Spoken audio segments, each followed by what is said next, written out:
Imaginez si vous avez passé votre vie à répéter un nom, mais vous n'avez jamais ressenti votre vraie force. Si, même après 1000 prières, quelque chose à l'intérieur vous crie encore pour plus. C'est peut-être le moment où votre âme reconnaît ce que vous avez toujours su, le nom qu'ils vous ont appris n'était pas l'original. Ce n'était pas seulement un ensemble de lettres, mais une fréquence sacrée, un chemin vers le divin. Non seulement ils l'ont changé, ils ont enterré la clé que vous êtes maintenant sur le point de redécouvrir. Ce n'est pas une classe d'histoire ou un sermon. C'est un souvenir ancestral qui se réveille. À la fin, vous comprendrez non seulement pourquoi vous avez changé votre nom, mais ce qu'il vous débloque. Commençons par la vérité que cela a toujours été en vue, mais peu ont vu. L'homme que vous connaissez comme Jésus n'a jamais été appelé de cette façon. Ni pour sa mère ni pour ses disciples. Son nom était Yeshua. Dans l'Antiquité, un nom n'était pas une simple étiquette. Pour les Hébreux et les Égyptiens, savoir le nom d'un être était de maîtriser son essence, son pouvoir. Un nom était une formule, une vibration vivante.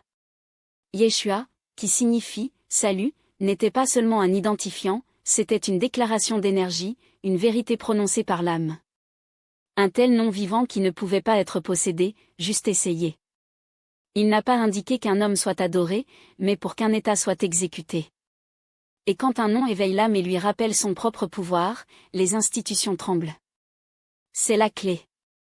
Ceux qui ont cherché à transformer leur message en religion savaient, pour contrôler le récit, il était nécessaire de contrôler d'abord leur identité. Et tout a commencé avec le changement de nom. Pour comprendre cette transformation, ne regardez pas les temples, mais vers les salons du pouvoir. Retour au IVe siècle, l'empereur romain Constantin et le conseil de Nicéa.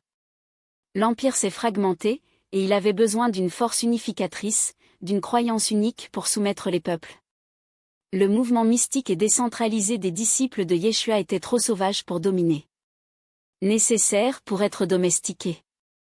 Ainsi, Yeshua, le réveil, est devenu Jésus, le Dieu romanisé. Son nom original, Yeshua, a perdu le son aspiré de l'hébreu sh, inexistant en grec. Il est devenu Isu en grec, Iesus en latin, la langue de l'Empire. Des siècles plus tard, avec l'inclusion de la lettre J dans l'alphabet anglais, sont devenus Jésus. À chaque traduction, l'essence a été diluée. À chaque adaptation, la vibration sacrée s'est éteinte. Ce n'était pas seulement un changement de nom, c'était une inversion spirituelle. Un mystique qui parlait du royaume intérieur a été transformé en un roi qui gouverne un ciel lointain.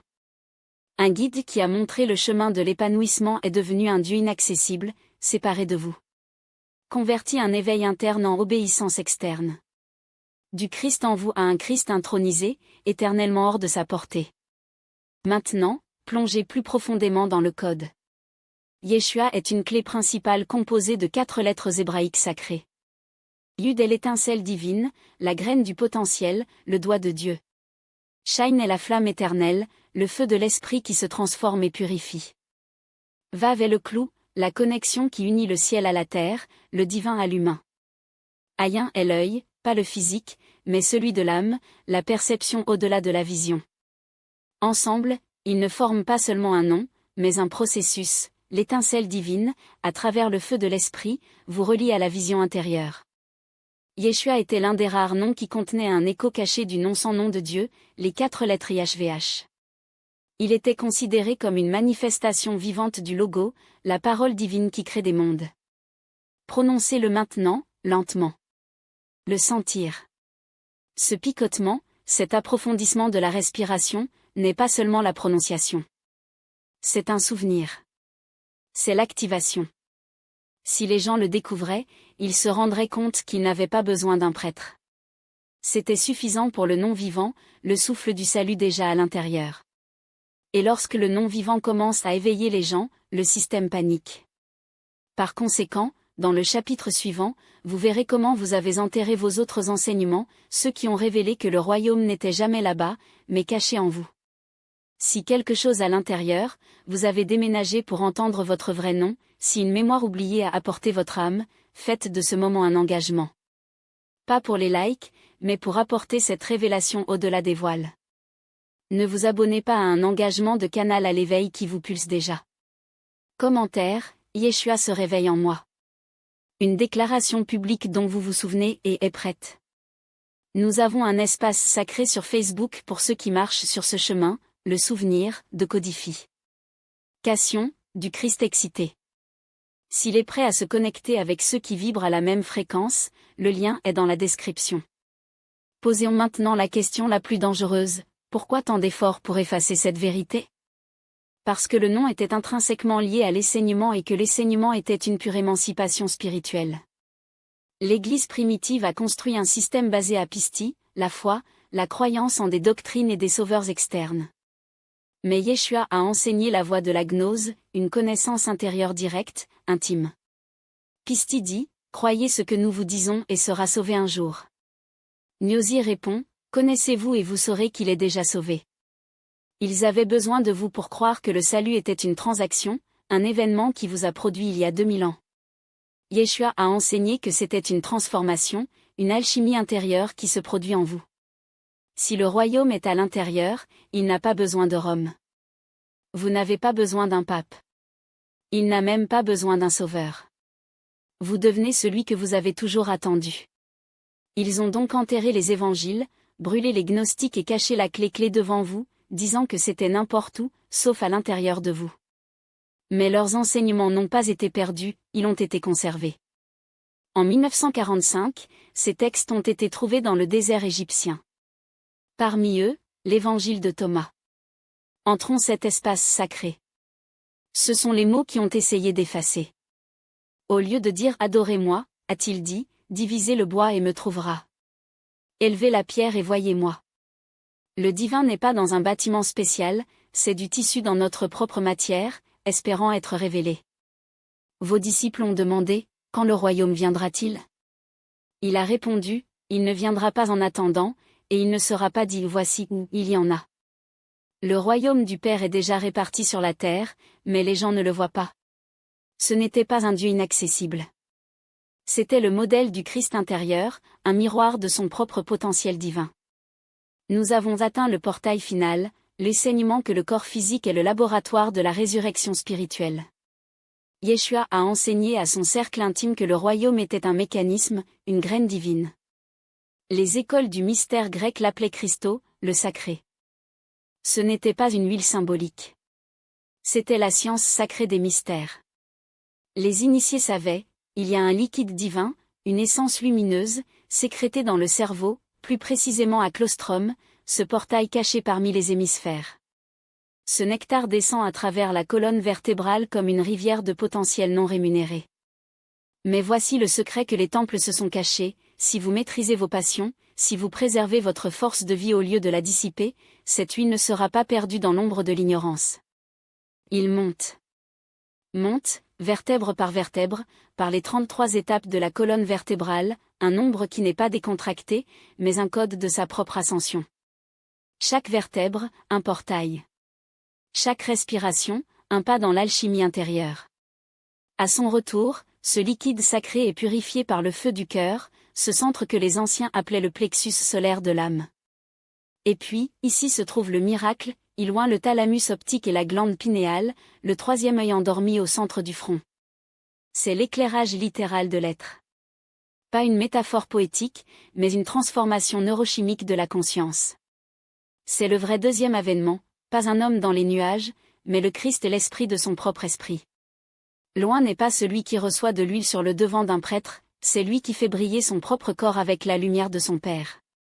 L'Église a enterré cette science parce que si vous saviez qu'elle transportait un Messie intérieur qui attend d'être éveillé, cela cesserait d'agenouiller. Arrêterait d'attendre. Et commencerait à être. Arrêtez-vous ici avec moi. Respirez. Ce n'est pas des informations, c'est une initiation. Nous avons traversé des siècles de silençage ensemble, dévoilé des langues perdues, joué à l'essence des mystères les plus conservés. Votre esprit peut être accéléré, et c'est naturel. Mais maintenant, lâchez les théories. Libérez la nécessité de comprendre. Ce qui est demandé n'est pas l'intellect, mais la reconnaissance. Vous avez reçu la clé. Maintenant, tournons-le ensemble. Le nom Yeshua ne visait jamais à adorer un sauveur. C'était, et sera toujours, un manuel d'activation. Un code sonore pour éveiller ce qu'il était déjà en vous. Les prochains moments ne sont pas à regarder. Ils doivent vivre. Trouvez une place silencieuse. Elle se sent dressée, les pieds fermement soutenus sur le sol, comme des racines qui ancrent l'arbre de sa colonne vertébrale. Fermez les yeux. Inspirez profondément, remplissant l'utérus comme un vase sacré. Lors de l'exposition, la liberté. Et le jour. Libérez tout ce que vous pensiez savoir. Maintenant, mettez une main sur votre cœur, cet autel où la divinité frappe la vôtre. L'autre maintient l'utérus, le chaudron alchimique où la vie se transforme. Su sur le non vivant. Pas à un Dieu éloigné, mais à l'étincelle qui vous brûle déjà. Laissez le son vibrer de vos cordons vocaux à vos mains, comme si chaque syllabe était une touche pour votre propre corps de lumière. Dites-le 3 fois. Et chaque fois, ressentez l'éveil. Yeshua. Sentez le iode, l'étincelle primordiale pour vous éclairer dans votre cœur alors qu'un phosphore rayait dans l'obscurité. Yeshua. Sentez le vave, le canal vertical, grimper à travers votre colonne vertébrale, un serpent de feu qui reconnecte la terre et le paradis à l'intérieur de vous. Yeshua. Ressentez la faim, la respiration divine, le pouls dans votre 3e œil, comme une ouverture de portail à ce que vous avez toujours su. Ce n'est pas la prière. C'est un souvenir. Le tombeau était vide parce qu'il a rempli le code. Et maintenant, ce même code se réactive dans vos cellules. Vous n'attendez pas une seconde venue. Vous êtes la seconde venue. Le sacré n'est pas là-bas. C'est là, à l'intérieur de votre poitrine, entre vos mains, derrière vos yeux fermés. Et élevé. Si ce moment a allumé quelque chose sur vous, ne laissez pas la flamme supprimer. Partagez cette vidéo afin que cette lumière atteigne d'autres qui sont prêts à se souvenir. Commentaire, je me souviens maintenant du code. Si quelque chose à l'intérieur que vous avez brûlé, ne vous abonnez pas à un engagement de canal à la lumière du Christ qui monte en vous. Et si vous marchez sur cette voie en silence, sachez, vous n'êtes plus seul. Notre groupe privé sur Facebook est un sanctuaire pour les décodeurs, pour les âmes qui éveillent le Christ. Un espace pour apprendre, activer et marcher ensemble. Le lien est dans la description.